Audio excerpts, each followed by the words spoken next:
வணக்கம் நண்பர்களே, இன்னைக்கு நாம TNTET 2017 பேப்பர் 2 சைக்காலஜி பார்ட் 1 பார்க்க போறோம். இன்றைய தத்துவம், கீழான லட்சியத்தில் வெற்றி காண்பதை விட உயர்ந்த லட்சியத்தில் தோல்வி காண்பது சிறந்தது. பிரவுனிங். இன்னைக்கு நாம சைக்காலஜியில் பார்த்தீங்கன்னா ஃபர்ஸ்ட் லெசன் கல்வி உளவியல் நம்ம பார்க்க போகிறோம். இதில் உளவியல் பிரிவை பற்றி நம்ம தெரிஞ்சுக்க போகிறோம். உளவியல் அப்படின்னு பார்த்தீங்கன்னா ஆதி காலத்தில் தொட்டு பார்த்தீங்கன்னா நம்ம எப்படி தெரிஞ்சுக்கிறோம்னா சைக்கி லோக்கஸ் அப்படின்னு சொல்கிறோம். சைக்கி அப்படின்றால் உயிர் அப்படின்னு அர்த்தம். அதே போல் லோக்கஸ் அப்படின்றால் அறிவியல், அதாவது உயிர் அறிவியல். இதிலிருந்து மறுபடி நம்ம என்ன பண்ணுறோம், ஆன்மா மனம் இதை பற்றிய சிந்தனையை உள்ளடக்கியது, நம்மளுடைய நடத்தைகள் உள்ளடக்கியதுன்னு இறுதியாக நம்ம கல்வியாளர்கள் முடிவு செய்து இந்த உளவியலை நம்ம தொடங்குறோம்.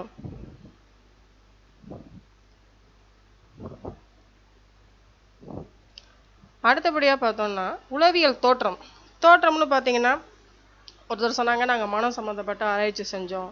இன்னொருத்தவங்க சொல்கிறாங்க, இன்னொரு பிரிவு என்ன சொல்கிறாங்கன்னா இல்லை மனிதர்கள் நடத்தியை பற்றியும் முழுசாக ஆராய்ச்சி பண்ணுறது தான் உளவியல் என்று சொல்லிட்டு வாதிடுறாங்க. இது போல் பல்வேறு ஆராய்ச்சியாளர்கள் அவங்களுடைய கருத்துக்களை முன்வைக்கிறாங்க. அதில் பார்த்தீங்கன்னா முக்கியமாக ஹார்மிக் கொள்கை நம்ம மக்டூகல் அவர்கள் அதில் நமக்கு எடுத்துரைக்கிறாரு. அதே மாதிரி டிட்னச்சர் அவர்கள் வடிவமைப்பு கோட்பாடை பற்றி சொல்கிறாரு. அதே போல் பார்த்தீங்கன்னா ஸ்கின்னர் அவர்கள் உளவியல் நடத்தையலை பற்றி சொல்கிறார். இது போல் வெவ்வேறு அறிஞர்கள் இதற்காக பெரும் பங்கும் தொண்டும் ஆற்றிருக்கிறார்கள்.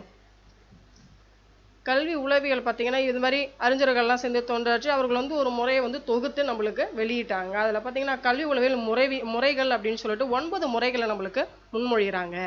முதல்ல பார்த்தோம்னா அகநோக்கு முறை பார்த்தீங்கன்னா பண்டைய கால முறைன்னு சொல்கிறாங்க. அடுத்தபடியாக பார்த்தீங்கன்னா உற்று நோக்கல் முறை, அதாவது பொருட்களின் அளவை கொண்டு அதன் மூலமாக உற்று நோக்கி அதன் மூலமாக அந்த தொகுப்பு எண்ணிக்கையை வச்சு நம்ம தெரிஞ்சுக்கிற முறை.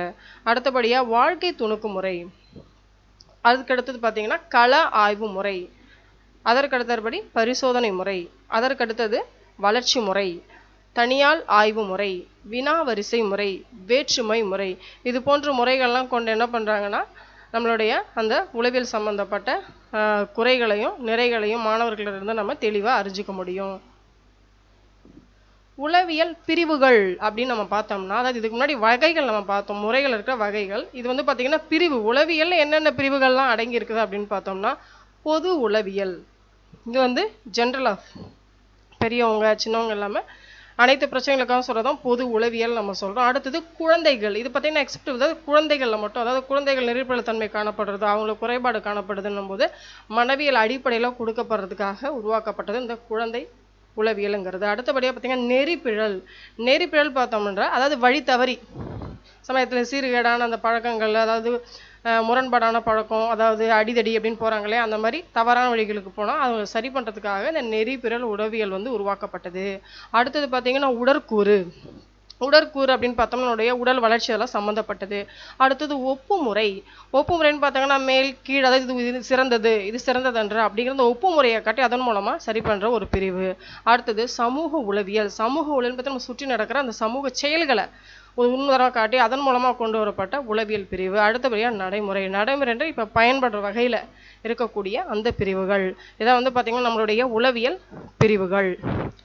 கல்வி உளவியலோட வரையறைன்னு பார்த்தோம்னா, கல்வி உளவியல் ஏன் நம்ம எடுத்துக்கிறோம் கல்வியிலன்னு பார்த்தீங்கன்னா, ஒரு மனுஷன் ஒரு சமூகம்னு எடுத்துக்கிட்டிங்கன்னா மனுஷன் நல்ல நிலையில் இருக்கணும். அந்த மாதிரி நல்ல நிலை தன்னுடைய நடத்தையில் நல்ல செயல்பாடை கொண்டு வர்றதுக்காக தான் இந்த கல்வி உளவியல் நமக்கு அவசியம் அப்படின்னு சொல்லிட்டு இதனுடைய வரையறை நமக்கு எடுத்துள்ளப்படுறது.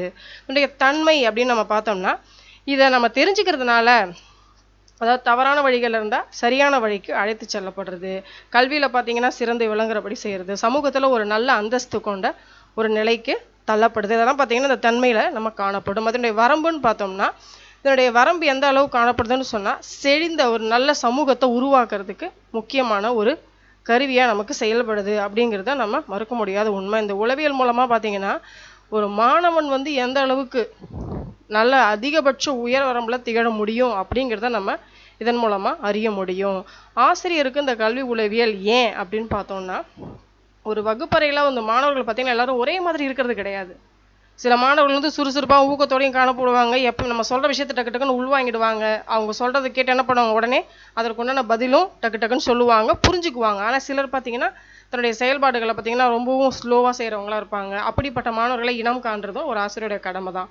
அதே போல் மிகவும் சோர்ந்து, அதாவது குழு ஒப்பாருடைய ஒற்றுமை இல்லாமல் காணப்படுற முரண்பாடான இருக்கிற குழந்தைகளை பற்றி அதனோட அடையாளம் கண்டு அதை வந்து தெரிஞ்சுக்கிறது, இதெல்லாம் பார்த்தீங்கன்னா இந்த கல்வி உளவியல் மூலமாக தான் ஆசிரியர் வந்து தெரிஞ்சுக்க முடியும். அதனால் பார்த்தீங்கன்னா ஆசிரியர்களுக்கு இந்த கல்வி உளவியல் வந்து முக்கியமான ஒரு பங்கு வகிக்குதுன்னு சொல்லலாம்.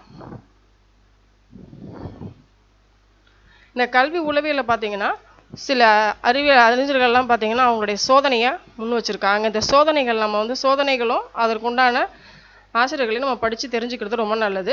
அதில் இம்பார்ட்டன்ஸ் சொல்லப்போனால் WH வெப்லர் பார்த்தீங்கன்னா உளவியல் பரிசோதனை பற்றி நம்மளுக்கு ஆராய்ச்சி பண்ணியிருக்காரு. இதில் பார்த்தீங்கன்னா நுகர்வுகளை அளவிடும் முறைகள் ஆராய்ஞ்சு வெபர் விதியை வந்து அவர் உருவாக்கியிருக்கிறாரு. அதே போல் GT ஃபேக்சர்ன்ற 1860 உல இயற்பியலை பற்றியும் வெபரின் ஆய்வு செம்மைப்படுத்துறதும் புறத்தூண்டல் புலன் உணர்வுகளுக்கும் உள்ள தொடர்பையும் அவர் அளவிட்டவர். அதே போல் வில்ஹெம் இருக்கிறாரு. அவர் என்ன பண்ணியிருக்காருன்னா 1879 ஜெர்மனியில் லீவ்ஸ் அப்படிங்கிற இடத்துல முதல் உளவியல் ஆய்வகத்தை அமைச்சு அதில் கவனம், எதிர்வினை, நேரம், நினைவில் இருத்தல், தொடர்பு படுத்துதல், எழுச்சி போன்ற பங்கெல்லாம் அவர் ஆராய்ஞ்சிருக்காரு. அடுத்தது ஸ்டீஃபனஸ் கிளேட்டன் என்ன பண்ணியிருக்காருன்னா புள்ளியியல் அடிப்படையில் தனிநபர் வேறுபாடுகளை தன்னுடைய ஆராய்ச்சி மூலமாக சொல்லியிருக்காரு. அடுத்தது கேட்டில் வந்து தனிநபர் வேறுபாடுகளை பார்வைத்திறன், கற்றல், மனதிருத்தல் இது மூலமாக அந்த உளவியல் பரிசோதனைகளை ஆராய்ச்சி செய்திருக்கிறாரு. மாஸ்மர் மருத்துவ உளவியல் முறைகளையும், பியாஜெட் அறிவார்ந்த உளவியல் கோட்பாடுகளையும், காக்னேட்டிவ் சைக்காலஜி பற்றியும், அதே மாதிரி சிக்மண்ட் ஃப்ராய்ட் உளப்பகுப்பு கோட்பாடுகளையும், ஆல்ஃபிரட் பினெட் நுண்ணறிவு சோதனைகளையும், ஸ்கின்னர் கருவிசார் ஆக்க நிலை இருத்தம், வெஸ்லர் வயது வந்தோருக்கான நுண்ணறிவு அளவுகோல் போன்ற ஆய்வுகளெல்லாம் இவங்க மேற்கொண்டிருக்காங்க. இதில் நம்மளுக்கு எப்பவுமே 1 வேர்ட்ஸ் கொஷின் கேட்பாங்க. ஸோ அதை மைண்ட் பண்ணிக்கோங்க. தேங்க்யூ ஃபார் வாட்சிங். உங்களுடைய ஷேர் அண்ட் சப்ஸ்கிரைப் பண்ணுங்கள் டிஎன்பிஎஸ்சி ஸ்பார்க் சேனலில். உங்களோட டவுட்ஸ் இருந்தால் கமெண்ட் பாக்ஸில் போடுங்க. நம்ம டிஎன்பிஎஸ்சி ஸ்பார்க்கில் ஃப்ரெண்ட் ரெக்வஸ்ட் கொடுங்க. வாட்ஸ்அப் நம்பரில் நேம் மெசேஜ் பண்ணுங்கள். ஆல்வேஸ் பி ஹாப்பி, எப்பயும் மகிழ்ச்சியாக இருங்க. நன்றி.